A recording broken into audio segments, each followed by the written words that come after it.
I think it is your turn. Okay. Yes, my dear. I understand the convenience of a joint bank account, but what if you don't want that? What would you recommend? This is a good question. Yeah, so this is actually relevant to us right now. Our lives. Yeah. When we got married, we have separate bank accounts, but we have joint accounts that we do big things like for the house or for our vehicles or for insurance, different things. And we actually just brought it up. I think it's, once again, go back to communication. We had just entered into the discussions around combining those two checking accounts into one joint account. What's mine is hers, and what's hers is mine, and we're in this together. You're on the same team. And there's such thing as financial intimacy too, and I've realized that. So being super transparent, I have struggled. I have been financially abused in the past to a pretty extreme degree, and so I built walls up over the years that I've slowly had to let the Lord break down. It was nothing that this man did. In fact, it's quite the opposite. This man pays for everything. I don't really have to pay for much of anything. He's a provider and a protector. And because of that, the Lord has used that, our relationship and our intimacy and our marriage, to break those walls down. And so now we're in a season where it's like, okay, we need to do this. And so I would say it's not about the question was about convenience. Yeah. I don't think it's about convenience at all. No. I think it's about transparency and honesty. Absolutely. And I'm 1000% sure this comment or this question was written by a female. If you're concerned about your husband knowing how many times you order from Amazon, that might need maybe to be you need to discussed. Reevaluate how many times you've ordered from Amazon this week. I will say this, my Amazon purchases really went down after our wedding. like pretty significantly, dropped. They've went down, they've dropped, they've decreased. I think they have. It's an alternate reality that we're living in now. We love financial transparency and financial intimacy, even if it's uncomfortable. Have those tough conversations. We've had this conversation well before marriage, but now we're like, okay, we're a year into marriage, we need to do this. Yeah. If you like the person who asked this question, I really hope you read that. I hope you watch this. Really take a deep dive into why you don't want to. What's your reasoning? Check your heart. You said, I just don't want to. Why? Yeah. And maybe there's some unhealthy issues. Fear of mammon. There's some just popping off Fear with things. Fear of mammon it's biblical. It's money in the Bible. But no, there could be some issues, some underlying issues of why I'm not comfortable with this, or why I just don't want to do this. And it's have an honest discussion with yourself prior to going to your spouse about that. Yeah, and your spouse will honor that. Yep. He knows my past. He knows that that's something that I was I will never again combine finances in my life, and then we're here and I'm willing to do it because he's created that safe space for me. So yeah. What are your thoughts on IVF?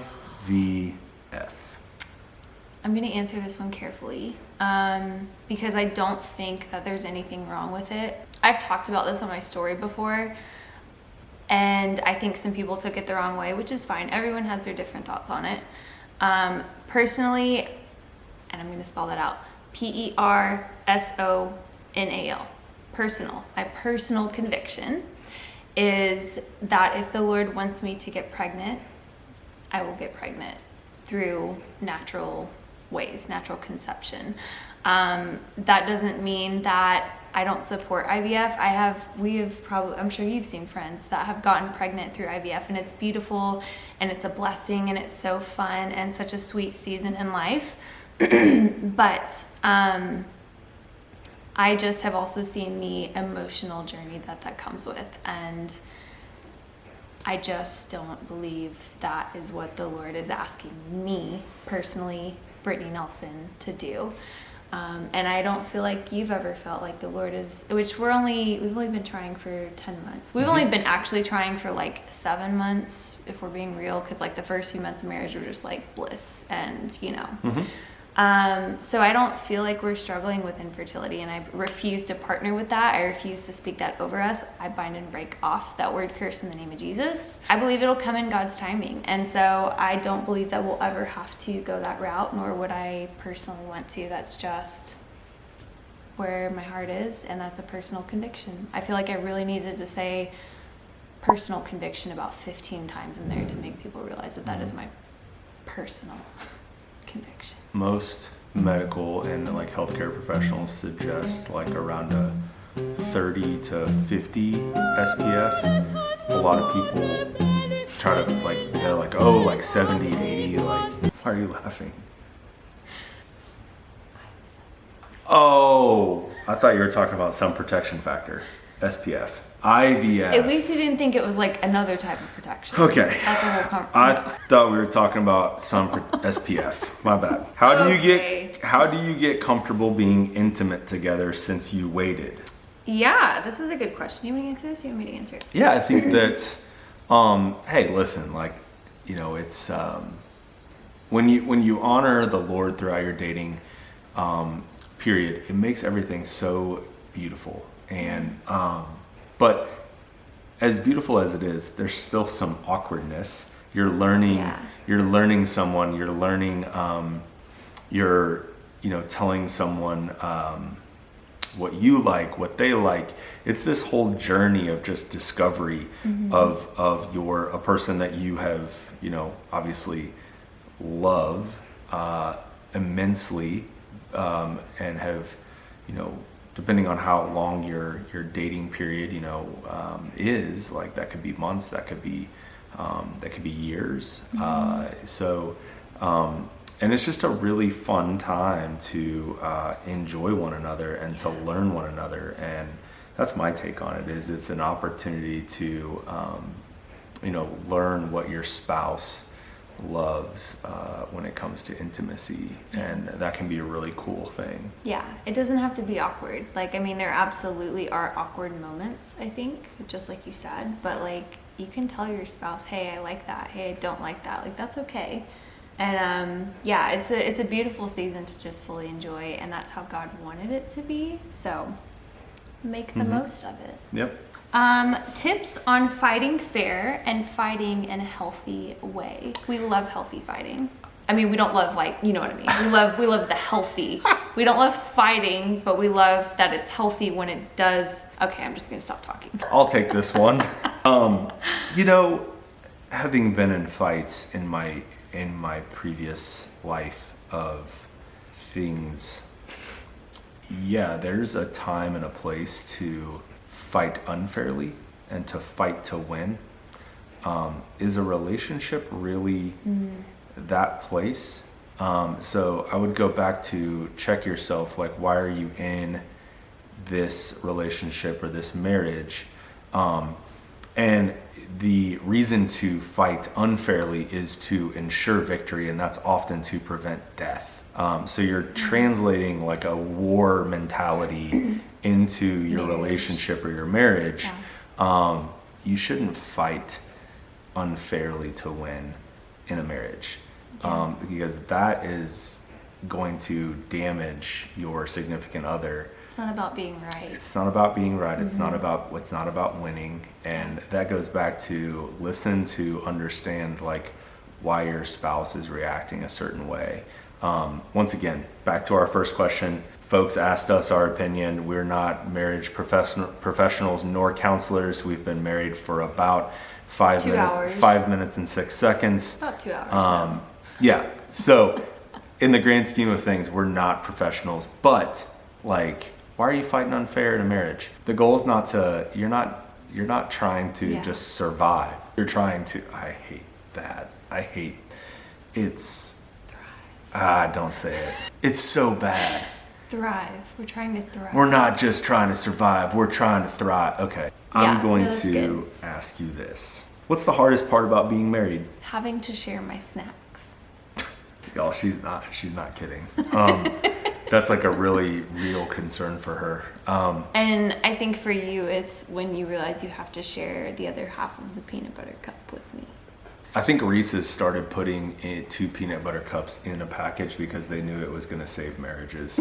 All jokes aside, I think just getting our schedules synced, like for the first month of marriage, was really kind of difficult because you're learning to like start life and live life with this person that you were just kind of partially living life with beforehand. Mm-hmm.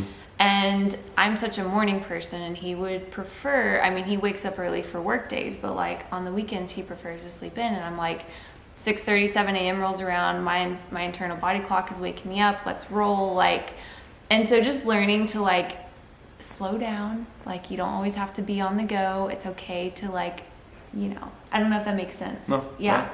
And you're very like structured, and I'm just like, I don't know what I'm doing tomorrow. I've got to do these 3 things, but besides that, like, we'll see what happens. Just so much is going to change when we have kids. How do you handle outside friendships while being married? Okay, so opposite sex. We have had rules since being married, honestly, since like well before we got married. Mm-hmm. We've had rules where, like, because you have opposite sex friends. I've already thought of like 3 they're amazing women. And I have guy friends, kind of. I don't really have guy friends. Yeah, you do. I have a few. Couple. Yeah. Yeah. I mean, all your guys at the office, but they're like our family. Yeah. So our rules are we can't be with an opposite sex, like the opposite sex in a vehicle. And now if it's an emergency, that's a different story. I feel like people are going to take that and be like, well, what if like you're like, if it's an emergency, totally different. But like to make that a regular thing, not okay. Like texting, if you text the opposite sex, like we let each other know. Or even better, we just, if it's not something, you know, like for instance, let's say I'm going to do I need some help pulling off a surprise. Mm-hmm. There's obviously, there's you know, one of like, she has a super specific girlfriend who I will text, like, and be like, but it's to pull off a surprise, and it's never inappropriate to like, hey, I need help with this, but if you can, in text messages, and it's not like something around a birthday surprise or a party surprise or something like that, include your significant other in the text to that friend. Group text. We do that quite a bit, just out of respect to one another. But I think that's really, and I posted a TikTok about the boundaries that we have. For some reason, I can't think of like the other 4 that we have. I'll try to post it here on the video. If not, it's on my TikTok, not too far back, like a month ago. Yeah. And those are just boundaries that we have set personally. They're personal convictions, nothing more. Like I should spell that word out again because it makes people angry. I think that friendships are super healthy and they're very important. I know specifically of several friends who have kind of lost their identity in their marriage, and it has consumed them. And we both, like, I make it a point to try to encourage her to go get coffee with your girlfriends. Go, you know, she's got some friends coming over later this week for a little girls' night. Yeah, awesome. You know, because I know that feeds into her mental health and her heart, and it encourages her. She's surrounded by awesome friends, and that's a whole nother YouTube video. Is what if you have friends that aren't good influences and aren't good friends? All of her friends are like solid, amazing, like Holy Spirit filled women that just love the Lord and want nothing more than to encourage her. So I think it's super important to continue on your friendships while you're married. I've got a solid group of dudes that I truly enjoy their company, but you know, everybody gets busy, life gets busy. We're at the age where a lot of our friends have children already, or they're on their way. So you know, you also have the can blessing. Be tough. Yeah, he has a blessing of getting to work with some of his best guy friends pretty much every day of his life. So that's such a blessing. Yeah. And we've even had conversations where sometimes I'll look at him and I'll be like, I'm kind of jealous that you get to just like hang out with your guys and call it its work. Like it's such a blessing because I never have to worry that my husband's being influenced by the wrong men. I know those men, they're family, and I know that they're all going to call him higher in moments where he needs it. And so, friends are everything. Community is everything. I'm going to ask you this So one because important. this one's for you. I haven't looked at it yet, so. How did you get over / not be jealous of your husband's previous porn use? That's good. So I kind of briefly talked on this on my story last night, all of 15 seconds. It wouldn't be fair for me to hold him to a standard because I've also watched porn. If I hadn't, I still think it ties into what I'm going to say. I still had a past. Scratch the porn, like scratch any of that. I still had a past of sexual sin. And so it wouldn't be fair for me to hold him to the standard that I'm also not able to reach. That just wouldn't be fair. And that's the approach that we've had pretty much since I've known you. We laid it all out on the table. But I will say this, it's hard being a woman in today's day and age. There's so much pressure on us to look a certain way, talk a certain way, act a certain way, XYZ, whatever it is, fill in the blanks. And that's where you just have to let the Lord come in. Because if you start comparing yourself to the women in this world, to the women that your husband may have seen on a website 15 years ago. Dryer's done.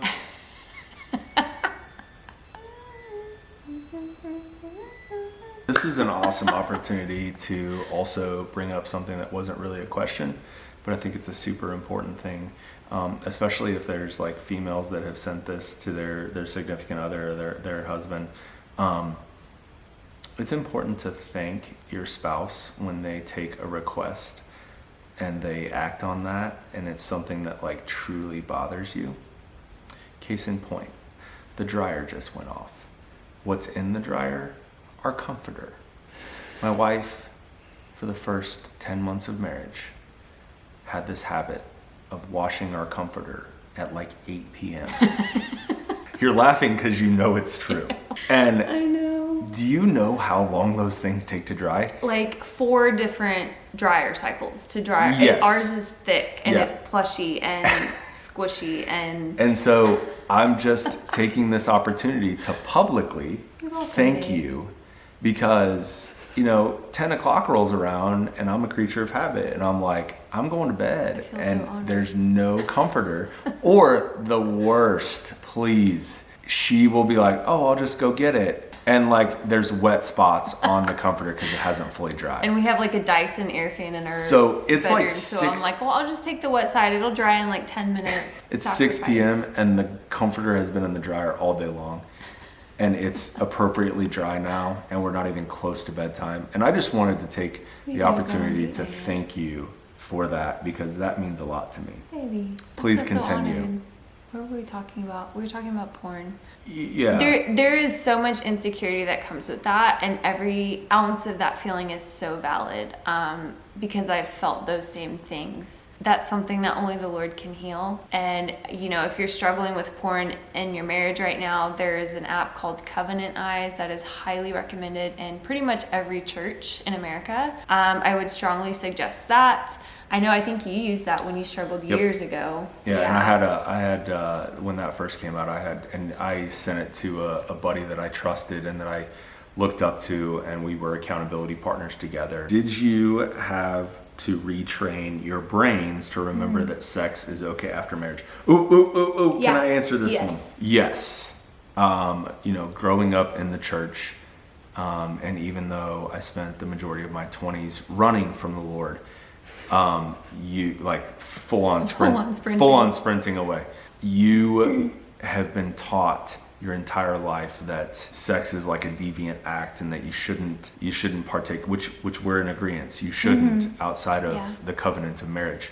But once you're in the covenant of marriage, it is a little bit of a trip to find that balance and then think that or truly feel and know that it's okay in that within the covenant of marriage.